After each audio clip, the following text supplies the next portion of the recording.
আপনি পীর হয়ে চুরি করবেন, আলেম হয়ে চুরি করবেন। আপনি আলেম হয়ে চুরি করবেন, পীর হয়ে চুরি করবেন। মুরিদরা ছাগল নিয়ে যাবে, হাঁস নিয়ে যাবে, গরু নিয়ে যাবে, মুরগ নিয়ে যাবে। আপনার পীর বলবে, আলহাজ খাজা বাবা মুজাদ্দিদি আমার একটু দোয়া দেন। পিসাব দোয়া দেওয়ার জন্য হাত তো আর বের করে না, হাত তো আর কি করে না, বের করে না। এখন মুরিদের তো হাতে চুমা খাইতেই হবে। বলছে বাবা একটু হাতটা দেন, চুমু খেয়ে জীবন ধন্য করি। বাবা একটু হাত বের করেছেন। মুরিদ দেখলো কিরে আমার পিসাবের দিকে হাত নাই, বুঝবে এটা কি। কেউ যদি চুরি করে তাহলে কি করবা, ফাস্তাউ আইদাহুমা, তার হাত কবজি পর্যন্ত কেটে ফেলে দেন।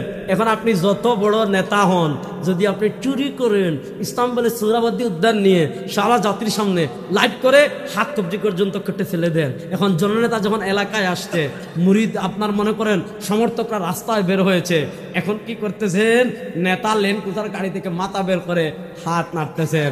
কর্মীরা যখন দেখবে কিরে আমগো নেতার দেখি হাত নাই, বুঝবে এটা কি। সবার মুখ থেকে আওয়াজ শুনতে চাই, এটা কে? আপনি মন্ত্রী হয়ে চুরি করবেন, ইসলাম বলে কাম শেষ। এখন আপনি যখন ক্যাবিনেট মিটিং এ যাবেন, আপনি যখন বিটিভিতে জাতির উদ্দেশ্যে ভাষণ দিতে আসবেন, দেশের মানুষ যখন দেখবে কিরে এর হাত নাই, বুঝবে এটা কি। বলেন বুঝবে এটা কি। আপনি পীর হয়ে চুরি করবেন, আলেম হয়ে চুরি করবেন। আপনি আলেম হয়ে চুরি করবেন, পীর হয়ে চুরি করবেন। মুরিদরা ছাগল নিয়ে যাবে, হাঁস নিয়ে যাবে, গরু নিয়ে যাবে, মুরগ নিয়ে যাবে। আপনার পীর বলবে, আলহাজ খাজা বাবা মুজাদ্দিদি আমার একটু দোয়া দেন। পিসাব দোয়া দেওয়ার জন্য হাত তো আর বের করে না, হাত তো আর কি করে না, বের করে না।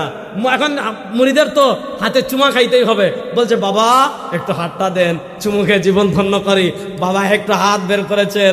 মুরিদ দেখলো কিরে আমার পিসাবের দিকে হাত নাই, বুঝবে এটা কি। আপনি কবরে যাবেন, মাগার চুর পরিচয় আর মুছতে পারবেন।